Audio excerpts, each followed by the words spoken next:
Vaheguru Ji Ka Khalsa, Vaheguru Ji Ki Fateh. Satsang Ji, because only one projector is working, if you'd like to see the slides, we'd recommend coming to this side of the Darbar Sahib so you can see the slides. I promise it's much more useful to see the slides because there's lots of diagrams and models that'll help. So please, if you've got the ability, please come over to this side.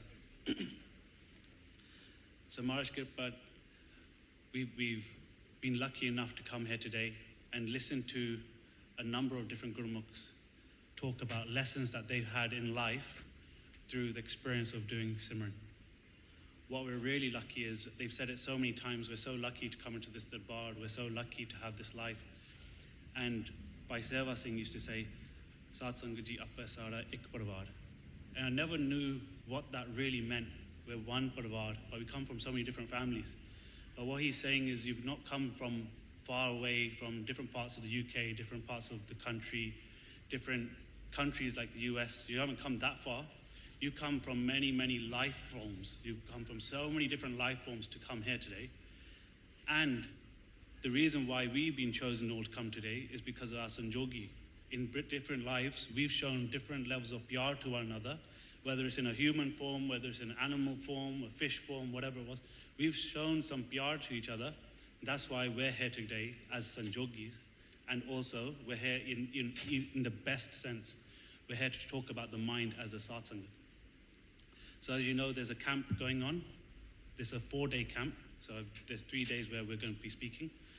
And what we've tried to do is break down some of the concepts that Bhai Sahib has been talking about today, because they are very complex concepts, and straight away it's very hard to understand them. This is something that's taken us over 15 years to understand. So the things we're showing you are essentially things we've hoped someone could have shown us in this level of clarity at the beginning of our Simran journey. So hopefully this will help. So Maharaj Kirpa, let's start. So day 1, we're going to be looking at, each lesson is 1 hour. We're going to be looking at trying to understand the kaal. Who am I and what game am I playing? Then day 2, we're going to play that actual game. And in day 3, we're going to say, when we leave this Darbar, when we go home into our normal Gristi Jeevan, how can we maintain it? And there's different levels of being able to maintain. So let's look at who am I? So what game am I playing? The nice thing here is everyone's playing the same game. There's no one better or worse. So we're all together in this. So who am I? When we came into the Darbar, like everyone said, we're very lucky to come into this Darbar. But when we came into the Darbar, we brought 2 parts. We brought our body. Our body has now already had darshan of Guru Maharaj. We came in Mata Tekt. We've had that darshan physically. But when we came in, did our mind come with us, or was our mind somewhere else? Or was our mind thinking of other things? This is a very important concept to understand, because the whole kaal and everything we're trying to understand is about the mind. Where is the mind and where is the body? Why are they separate and when should they be apart? So here we start to look at, we want to dive into each of those topics. What is the body? What is the mind? So we'll look at each of those separately. And we're also going to be doing Simran through this as well, so please be prepared. So the physical body is made up, in Gurbani, is made up of 5 elements. Fire, water, fire, air, earth, and space, this void, empty space. And this physical body has been born into Kaal's world. So you saw Bhai Sahib talking, and even had Bill was talking about Bhavsagar, or Tregun. Inside this is where the body exists. The body exists in the physical form, which we can all see. Decorating this body doesn't change anything. If we do anything physically to this body, it doesn't change anything to do with the mind, because the mind is separate. The mind is something else. The body is designed for a temporary period. It's not designed to live forever. It's designed to perish. But those are the physical things that we can see, and we know that. We can all see this just by looking around and keeping our eyes open. But there's subtle aspects of this body that are also super, super important. We didn't get, like we said, and everyone that's come onto the stage has said the same thing. You're so lucky to have this body. Before you do Simran, before you do Bhakti, before you do Part, before you do anything, you're lucky to have this body. So this body was awarded to us for the love that we've shown each other and the love that we've shown our Guru. Remember, we've shown each other. We're not seeing each other for the first time today. And we requested this body from such so that we can go back to such. This is the only life form that can meet such. And this body is designed for Waheguru to come and sit inside of. Yeah? So we're very lucky to have this body, but we've got to make sure we understand what it is. You know? And make sure we understand this body's not alone. This body's with lots and lots of other bodies, and it's playing a game. So this is part of what the human body is. But like we said, there's two sides to us. The other side is what is the mind. So the mind exists inside the body and can get thrown out of the body. And we'll talk about this in more and more detail. We'll unpack each item bit by bit, holly, and try to explain things, because these are not simple concepts. These things take a bit of time to understand. So the mind, in Gurbani says, Man tu jot swaroop hai, apna mool pashan. And this concept, jot swaroop, is very hard to actually realize it. To say it is very easy, to read it even easier, but to actually see this is very hard. But this is, Gurbani says, remember your origin, you are Jot Swaroop, you are not the body. So what is inside this? So if the mind is inside the body, then what's inside the body? So what's the subtle family? So we try to categorize these as best as possible, and we're going to expand on these because these are big concepts. So there's spiritual forces that exist inside us, like the Atma, your individual soul. There's the Satcha Shabad, the sound of Waheguru, the sound of divine. Naam, we're going to talk a little bit more about this as well. Naam, where does it come from? Everyone talks about Naam. Where do you hear this sound? And then also the states of mind. We're going to unpack this. This is a big one because it took a long time for us to understand as well, which is there's lots of words for the mind. Mind is used as man, which is the mind, surat, which is conscious, buddh, which is intellect, and there's others like surti. What are all these words for mind? What's the difference between each word? It's very important to know why there's a difference. So there's these states of your mind. Your mind plays different states inside the body. And inside of you, there's an internal family. So your internal family, which is the Jot. The Jot is part of Sach. The same Jot you have is the same Jot that is Sach, the divine light. Dharmaraj. So Bhai Sahib talked about this earlier, where the Dharmaraj is writing everything. He's responsible for all the judgments, for everything that is written about you, anything you've done, all your karam. And the Chitragupt is responsible for writing everything down. Where you spent your swas today, was it a good place or was it a bad place? So we'll try to unpack where these good or bad places are. In this presentation, you'll see a couple of diagrams of these little lights, yeah? So these little lights, we'll come back to what they represent. So on the other side, Kaal's subtle family. So you got your subtle family.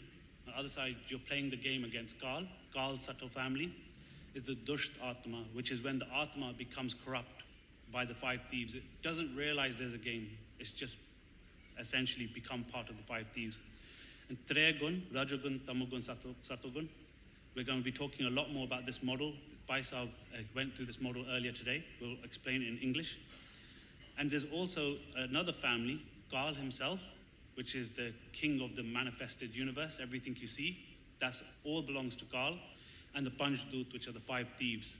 And they're the five thieves of Swas. They don't steal physical things, they steal your Swas. So we're going to look into each of these.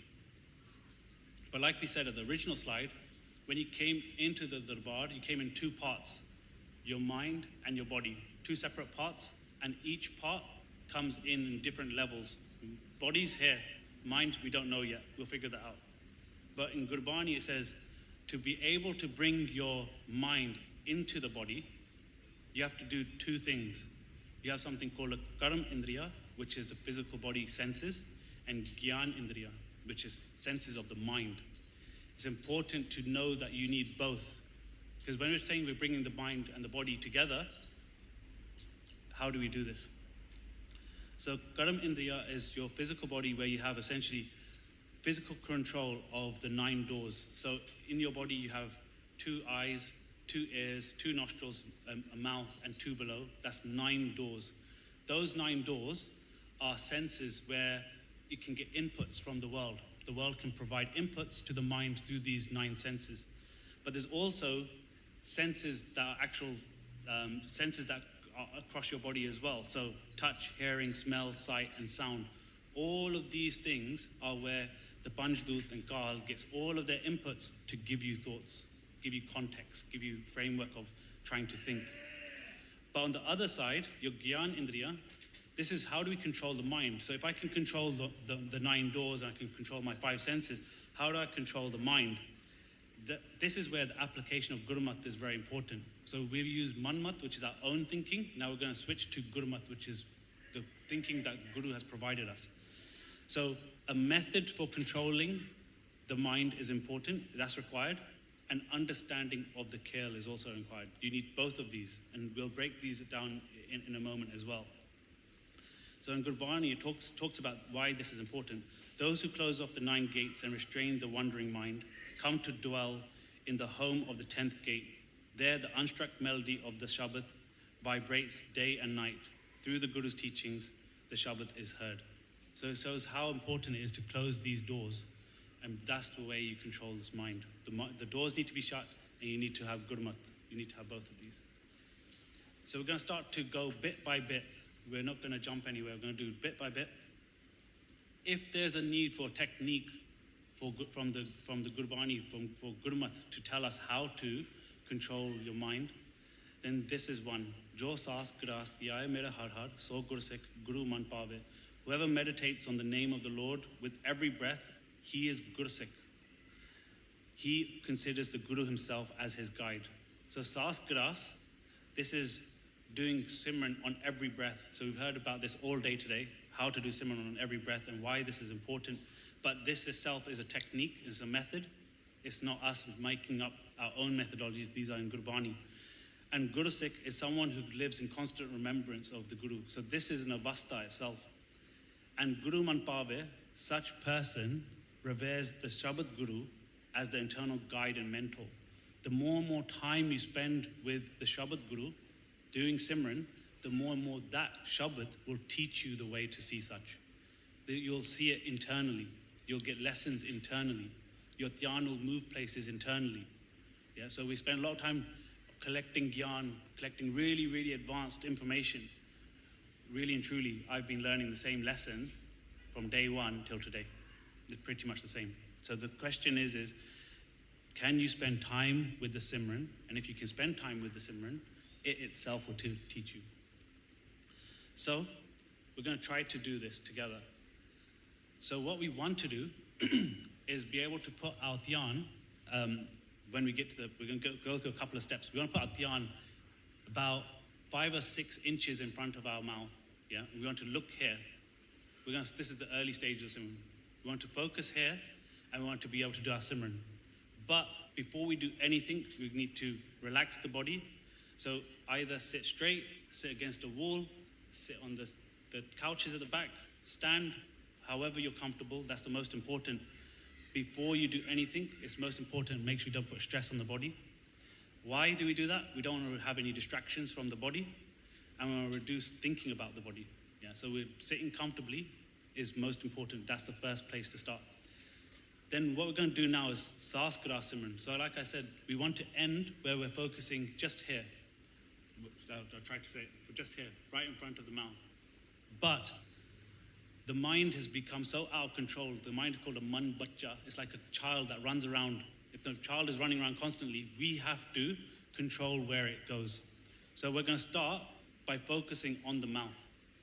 So when we say why, we're saying it as we breathe in. So we breathe in, why, and guru, we let go. But our dhyan is on the mouth, yeah?